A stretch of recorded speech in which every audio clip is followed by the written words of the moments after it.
As I quickly try to find the presentation. Man, this morning went fast. Yeah, it did. Yes, it did. Yeah. All righty. Okay. Wave hello to our YouTube audience. Good morning, YouTube. All right. 9 Hello, o'clock. YouTube. Started 9 recording. We are live, Sonia. All right. Let me share my screen. And good morning, everyone. Good morning, Sonia. Oh, morning. I don't have host. Oopsie. It's okay. There you go. All right. Sweet. Well, welcome everyone to 1 Million Cups. And this is a national program. This is the best one in the nation. This is Albuquerque. So welcome. And if you've never been here before, our mission is to lower the barrier of access to education, resources, and connection for new and aspiring entrepreneurs across the United States. Now, we do have a national and local mission, which means we want to create a consistent program across the nation. Here in Albuquerque, what we do is we don't just let anyone in, right? We as a team decide who gets to present. We don't generally take nonprofits, and we want a company that at least has one paying customer. And we want you beyond the idea phase. And when you present, we basically coach you. We want you to try to stick around 6 minutes, right? We don't cut you off at 6 minutes. We're not the award ceremonies, right? But if you go over 6 minutes, that's fine. But we want you to get value, the presenters to get value out of the Q&A, and we want the audience to get value out of the journey of the entrepreneur. All right, and our key pillars, right? It's a presentation, not a pitch for their product.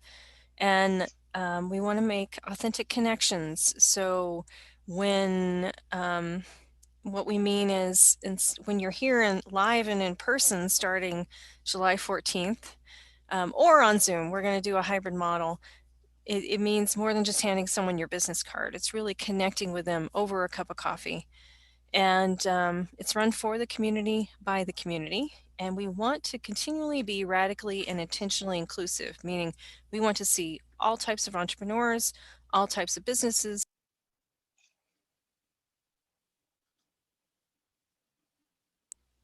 I was just muted. It's okay, I'm back. And we want to see all types of people in our audience.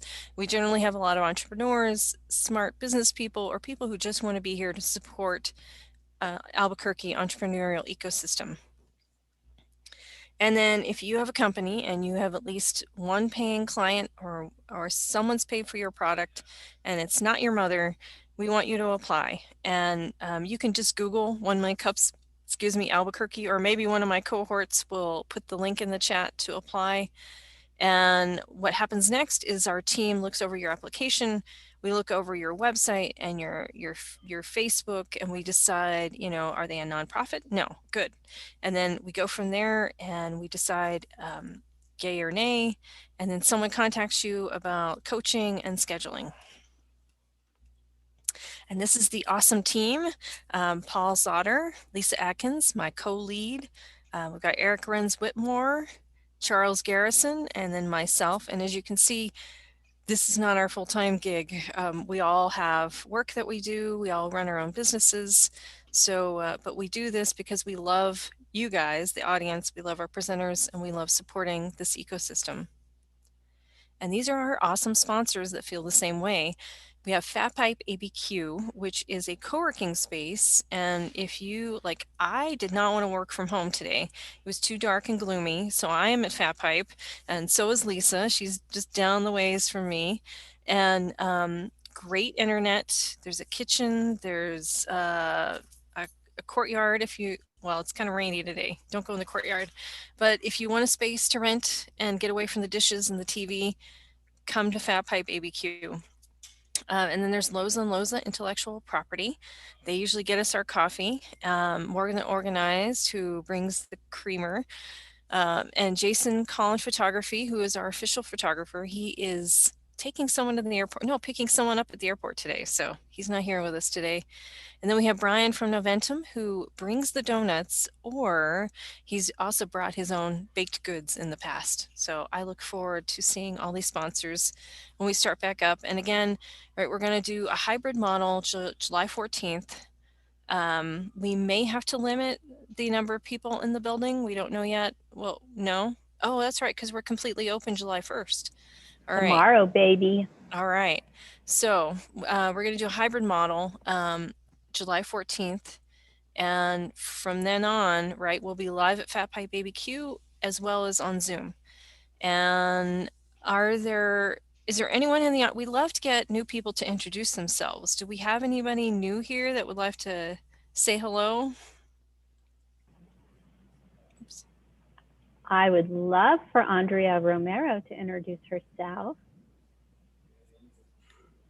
Hi, my name is Andrea Romero. I just started at Fat Pipe's house, our new location. Congratulations. Thank you. All right. What That's are cool. what are you doing over there?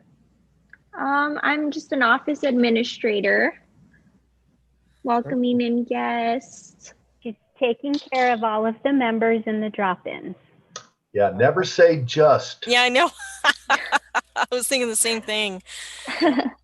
She Awesome. wears many hats. Without Well, you, Oh, Clifton, you cut out. oops, Try again. no. Without Andrea, Lisa would be making a lot more trips up to Taos. For Yes. sure. I probably need to go back up and give her some more training because she's been flying solo, but I really appreciate her ability to get with me virtually. So Cool. It's working out. Well, welcome, Andrea. Thank All right. you. Who else would like to introduce themselves? Steve, go for it. Hey, Steve Cavieres. I'm in Albuquerque. I have a website called The Crypto Mind, and I've started consulting with people about cryptocurrency, blockchain, and especially crypto mining if people are interested in getting involved with that, which I think is a fantastic way to empower people financially at all levels. Cool. Well, welcome, Steve. Anybody else would like to introduce themselves? Good morning, everyone. Fergus Whitney, Sale Agricultural Solutions. I just want to show you, I'm on my farm this morning, so I'll just show it to you guys. Where's the farm? It's in Los Ranches, near Paseo Bridge. Beautiful. Looks great. Sounds like Fergus and Steve both need to apply to present. Yeah, right? Well, did somebody send that link out to, Yeah, Eric to did. awesome. Way to go, Fergus. All right. Yeah, I just want to thank everyone from last week for the feedback on the website, especially to Miriam. Thank you. And I've put my website in the chat, so thank you. All right. Awesome. Brilliant. Well, and also if to everyone, if you want to introduce yourself in the chat, feel free. And I believe next up is Lisa. Hi, guys. I had the pleasure of coaching our presenter today. Her name is Caroline Blaker. And Caroline's just going to speak today. We're not going to see any slides, so listen carefully. She has put her contact information in the chat window, and I'll copy and paste that again towards the end of her presentation so you guys have it. So Caroline, go for it. So nice to see everybody here today. Thanks. You were asking, should new people introduce themselves? And they should. And I am new here. I have never presented. I have never been to 1 Million Cups. For part of the story, I will get started to tell you. But for those of you who don't know me, my name is Caroline Blaker. I founded a company called Petroglyph Creative in 2010 as the start of my entrepreneurial journey.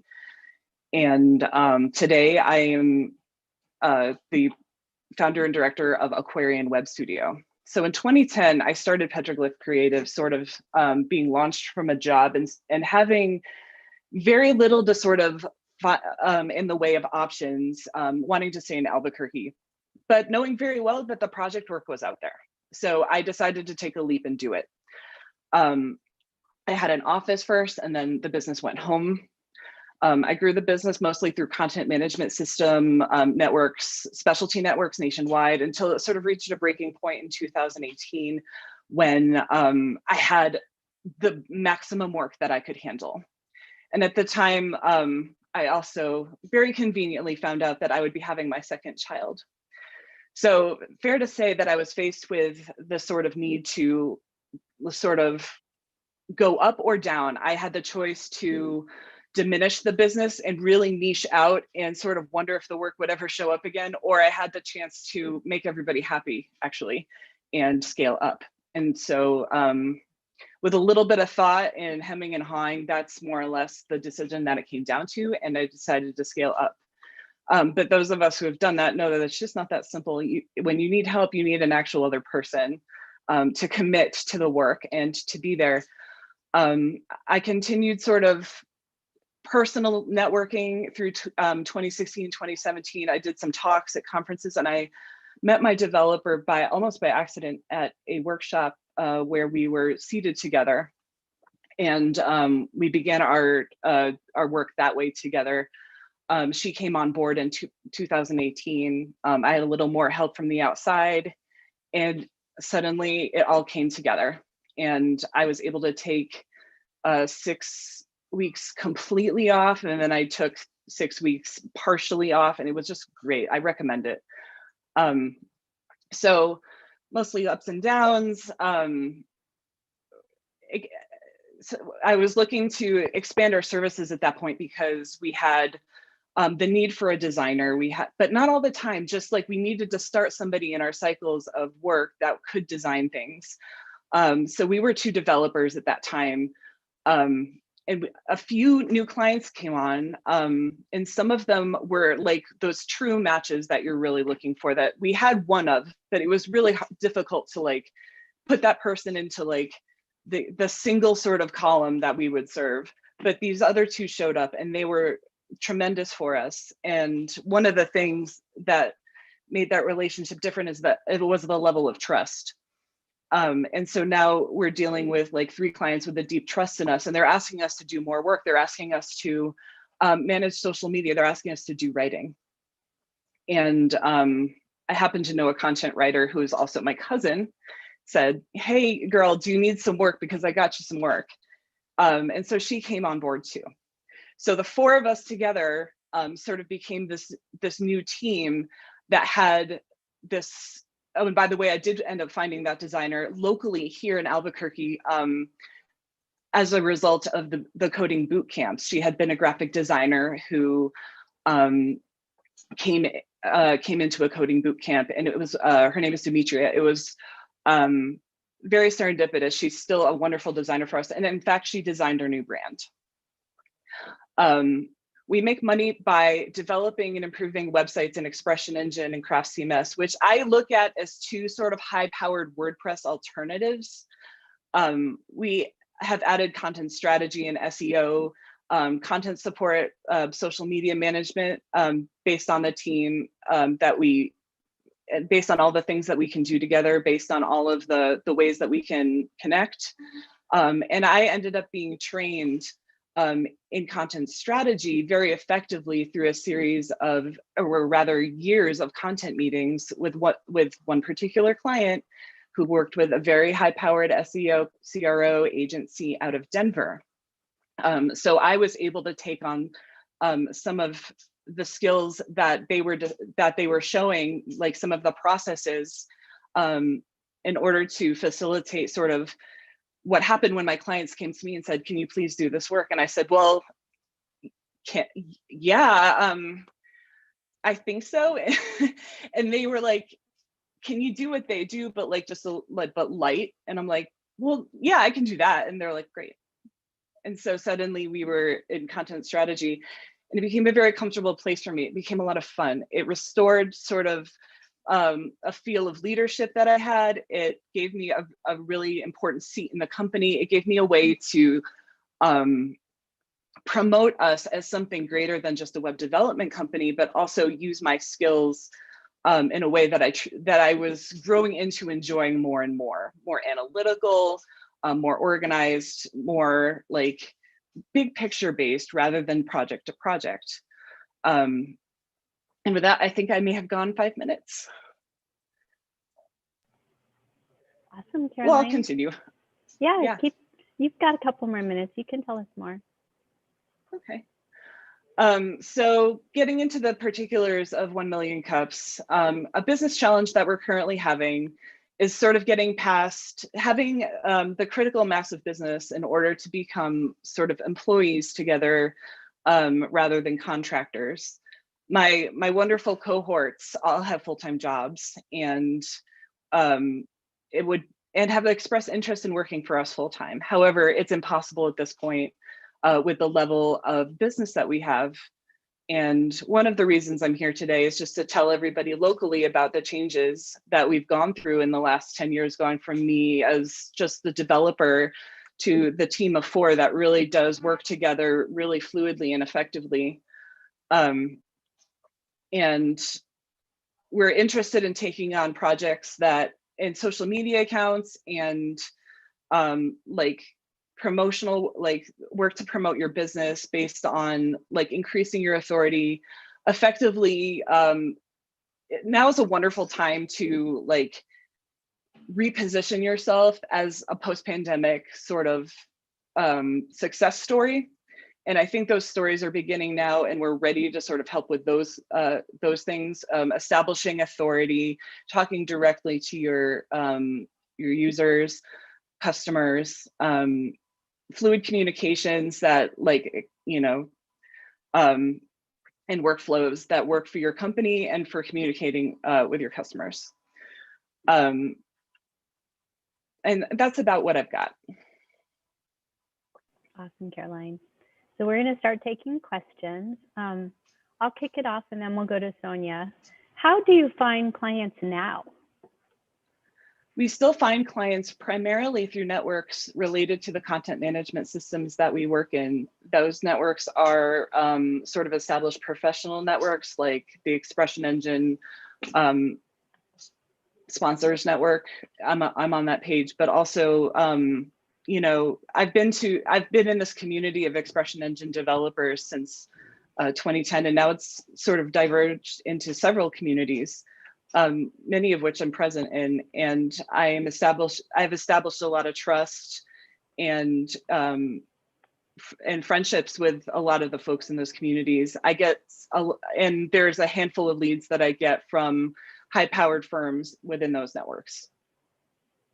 Awesome. Sonia, would you like to ask your question? Yes. So I know that that bridge from getting from working part-time for your work that you love to getting full-time is a tough bridge. I mean, have you kind of mapped out what that journey looks like when you'd be able to bring that whole team and yourself to full-time? As far as collecting salary requirements and getting everybody all excited that it might someday happen, I have not gone that far. Okay. But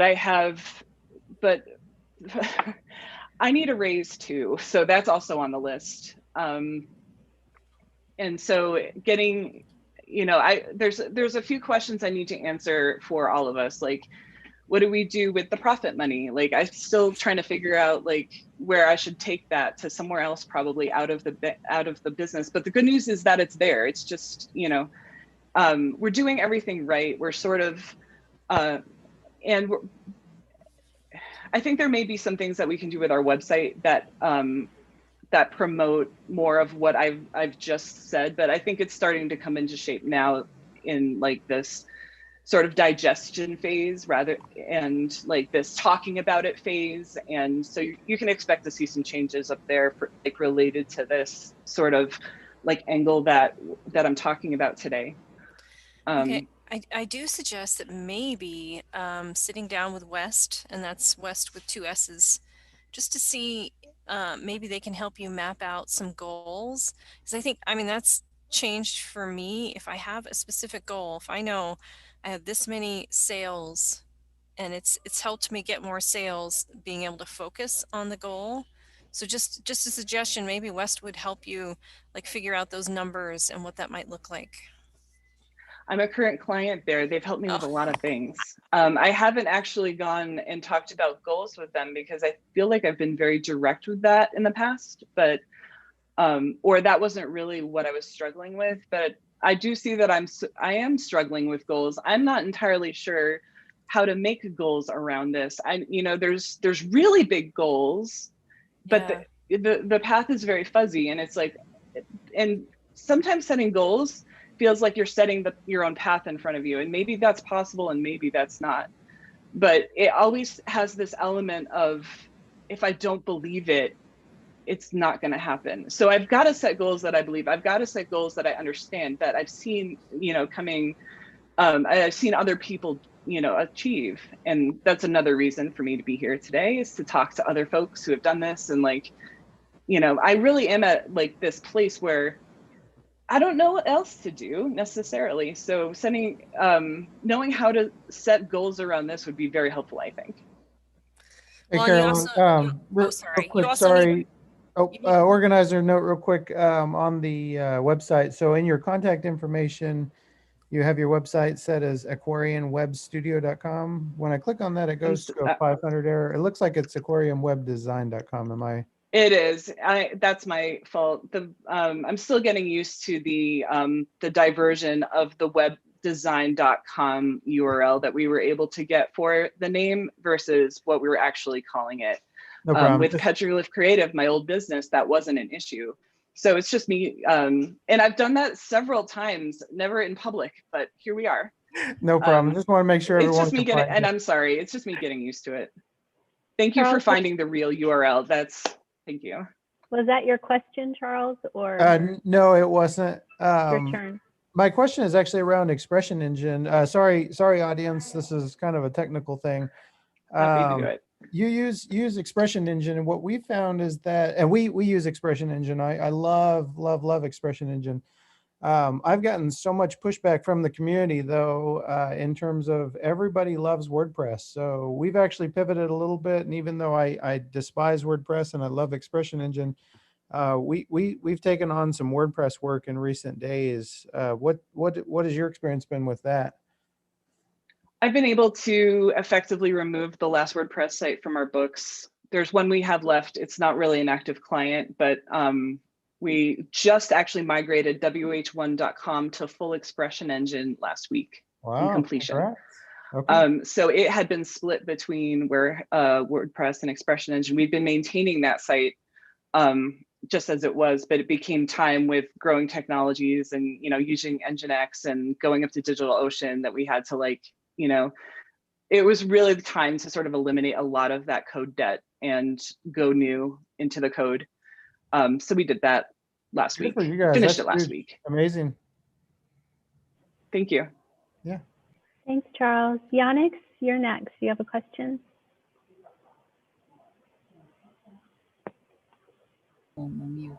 Yeah. Hi. I wanted to ask you what is that you bring to the table, what makes the difference between your web design versus other people? What added value you bring to the table? For web design in particular, we have a highly skilled graphic designer who is working in tandem directly in code with Tailwind CSS. So she's able to prioritize designing and drawing and making things happen sort of in code with that code set. Tailwind's a fairly new technology. It requires a pretty technical setup in order to publish well, unless you, or to publish sort of with minimum, with minimum size overhead. So we're able to create designs sort of off the cuff very quickly and have proof of concept to the client with very minimal changes from design to go live. It can be very direct. But we also bring like 15, my 15 years of web development experience, my other developers, 18 years of web development experience in Expression Engine. And we bring content strategy, and we bring sort of like content writing and like authoritative presence to your voice all at the same time. So I would say that that's what sets us apart. So something that I have my website, and in terms of CEO and to get the finals there to marry with them web marketing, what is that you guys do? So I'm a little asking all those questions because I've been struggling with my website as itself, so is to get my word out there. So the website with the panels on all the web marketing, and that is not. I don't want. So the website is not just like a business card that someone put us out there. It's out there, but it's not really, producing business for you. Maybe you'll have to reach out and have Caroline help you with that, Yannick. You should be able to contact me through my website and get a hold of me today, and I'd love to talk to you. Okay. Clifton, you're next. Do we have your contact info in the chat yet? Yeah, she put it there. I can post it again. Sorry. And someone found an error in it, so thank you for finding that. It's Aquarian. What's the URL? I'll put it again. Aquarianwebdesign.com. Web design. Got it. Clifton, you're next. So question, you're looking at how you can form your organization. Have you considered a co-op at all? It seems like you guys are coming from different directions and each bringing your own resources, and you're wondering what to do with your profits. You need a raise, and so it crosses my mind that a co-op structure might help you ease into full-time employment. And there's the Co-op Catalyst of New Mexico that might be able to provide some guidance about whether that's an appropriate structure for you. What an interesting idea. I don't think I've ever even considered that. I know that co-ops exist, but beyond that, I am entirely ignorant as to what they are, except that sometimes you can join them for a fee to get a discount from their stuff. That's pretty much all I know That's right a there. member co-op, and it's different from an employee-owned co-op, and that's what the Co-op Catalyst works on, is how do you bring your resources together and form a co-op and sort of be equitable about the value that you're bringing to the organization in terms of compensation, and then they can tell you more, and I'd love to share a little more if you care to. I'm interested in learning about that.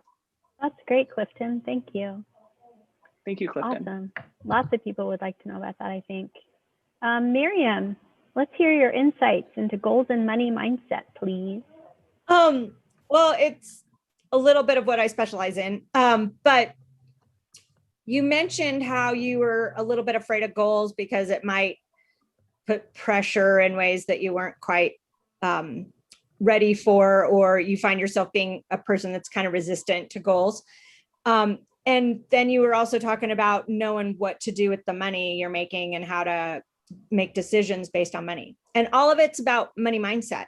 So I do a methodology that's actually called Sacred Money Archetypes, where you learn a little bit more about your own relationship with money. And then once you know what that is and figure out your type, you can use that information to make just the decisions and set your goals so that everything is working in alignment. I mean, I found Speaking of alignment, I'm reading Amanda Francis's book about this right now. Oh, fantastic. Yeah. And I would be delighted to talk to you about it. Yeah. It just helps so much to not be working at cross purposes, because I used to have that all the time. I'd set these goals and then the money wouldn't be aligned with it, or I would do all this work and money wouldn't come in, or I'd do nothing and a bunch of money would come in. And it was like, I don't know what to do to make this all work until I learned these tips. Yes, I've been singing that song 10 years and it's getting old at this point. Yeah. 99 bottles of beer on the wall, etc. Exactly. So I'll reach out to you later and just let you know that there's a fairly easy way to get that squared away. It's just hard to find the information in the first place. Okay. Well, thank you so much, Miriam. Yep. Let's go to Phil. And then we'll do Alan's comment, and then if you guys have additional questions, you can go into Caroline's breakout room. Well, unfortunately, I'm going to follow on exactly from Miriam. So your comment about goals, I thought was interesting.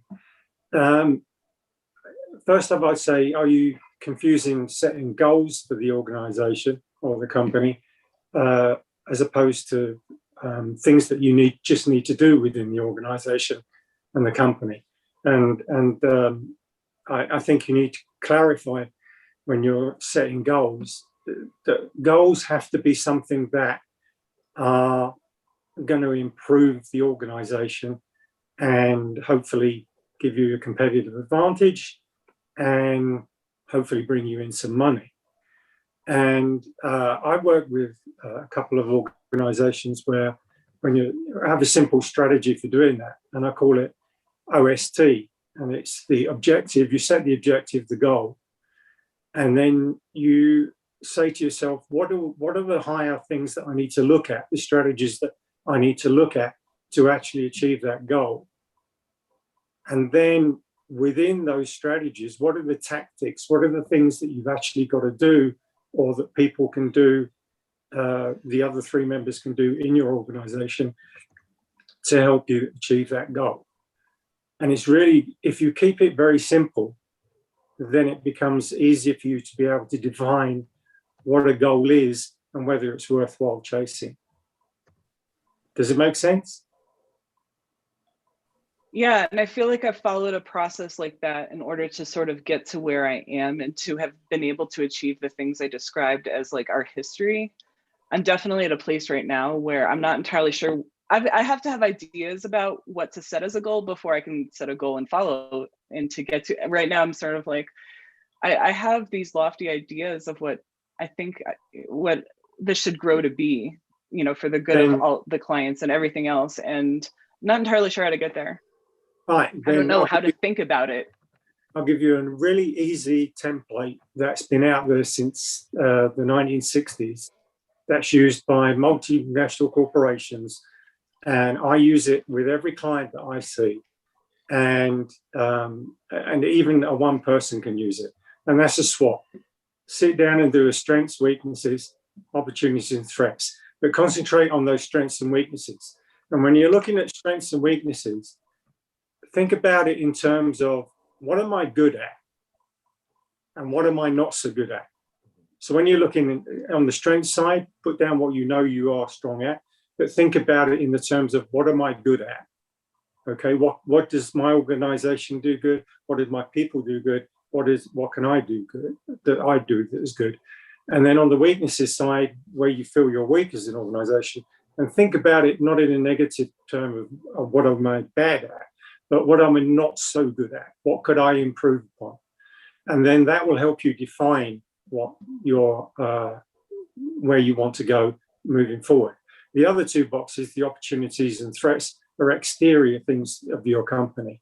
If you want to move your company forward from an internal perspective on what you're doing, then concentrate on the strengths and weaknesses. Okay. And again, if you want more information on that, I do this with companies all the time. You can contact me and I'll give you some free advice. Thank you, Phil. That would be great. I'd like that.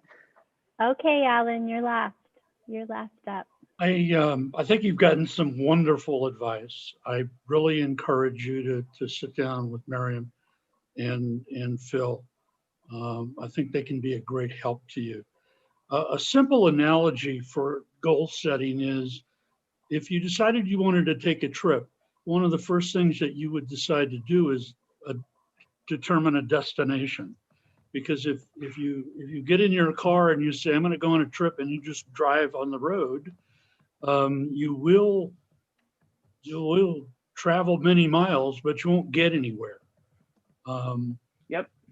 But the one thing I think that's really critical, and it keeps people from setting goals, is you always reserve the right to change your mind. Because as you're on that trip, you will gain more knowledge, and you might find out, that goal that I set, that's really not where I want to be. And I want to be somewhere else. Well, you can adjust your goal. And I think, you know, a lot of people think, well, I set the goal, I have to keep on it. No, you don't have to do anything. The other issue, a couple of other issues to consider when you're talking about the form of your organization. There's a functional component to it, and then there's a legal component to it. And what you want to do is get advice on both levels so that you enhance moving towards your goal and not move away from it. And then finally, when you're talking with your compatriots, one of the things that people don't talk about, and you may have, but is talk about your values and your individual goals so that they're all compatible and you're not working at cross purposes. Because right now it seems like you're all getting along and you're working well together. But if you haven't really talked about your values as you move forward and become full-time employees and get your raise, if your values aren't compatible, then it's not going to last. It's not going to succeed.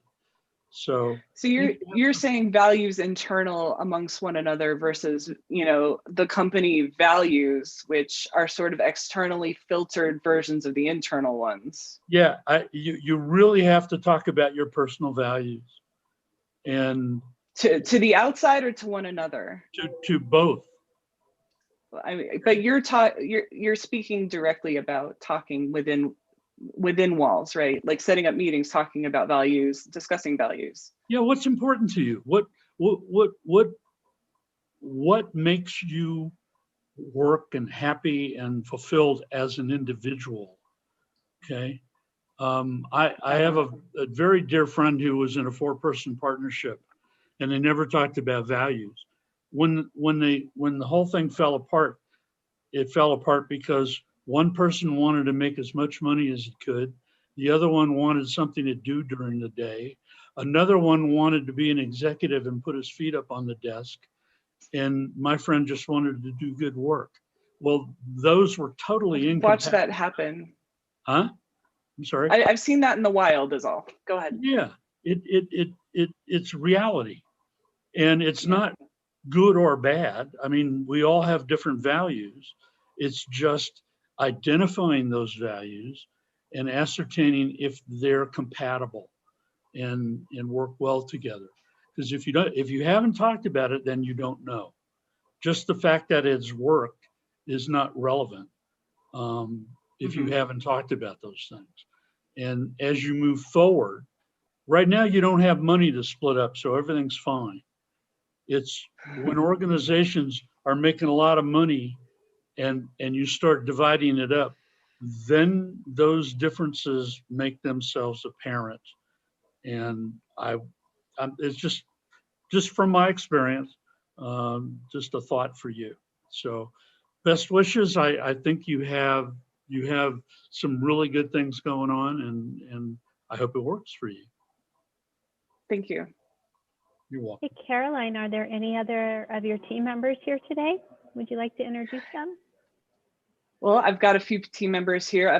It looks like I've got Nikki in the chat. I haven't had the chance to scroll around and look at your beautiful faces. And I've got Agatha here, who's, Nikki is my web developer, and Agatha Wells is my, our content strategy, social media, English grammar expert.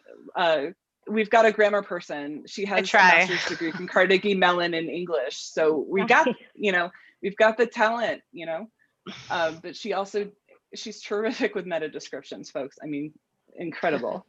And then there's the blog posts. And Nikki is Nikki's not on camera, but she was almost entirely responsible for that launch that we had last week and for it going smoothly and for taking care of most of the work associated with it. So she really deserves a lot of credit for that. Eric asks, and I assume this question is for Agatha, how do you feel about Oxford commas? Oh, God.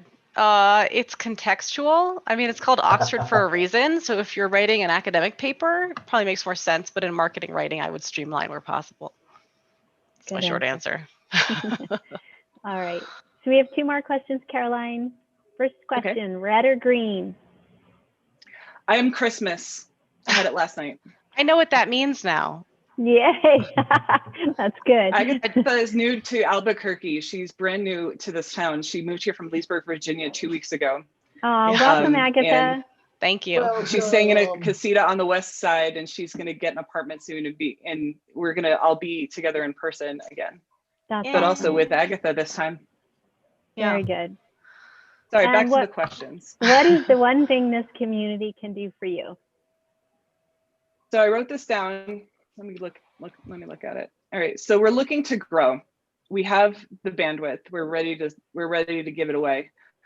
We want to be co-employed. We need referrals and recommendations to better serve our community is all. We follow up, we listen, and we're high touch. So if you know somebody needing web development services with a touch of solid perspective, with a little bit of white glove, please send them our way. We can absorb your story and from speaking with you, act from it as a central point. We can coordinate all of these efforts together. I think we have something huge to offer the right client. So please let anybody who sounds like they might be a good fit for us know about us. We would say thank you for that. So I said this to Caroline yesterday. I've been in IT all my life, and I love seeing female-led teams and all-female teams, because you guys are probably all rock stars. And in my personal experience in information technology, women tend to listen better to their clients. So I wish you all the best of luck. Can't wait to see how this grows. And maybe you can come back in a year and give us an update and tell us how your co-op employee-owned company is coming. Okay? Oh my God. Okay, lots of decisions there. Thank you, Lisa. You're welcome. I'm going to remove the spotlight, Caroline, and we'll go into breakout rooms in just a minute. I do want to suggest that she copy the chat if she hasn't.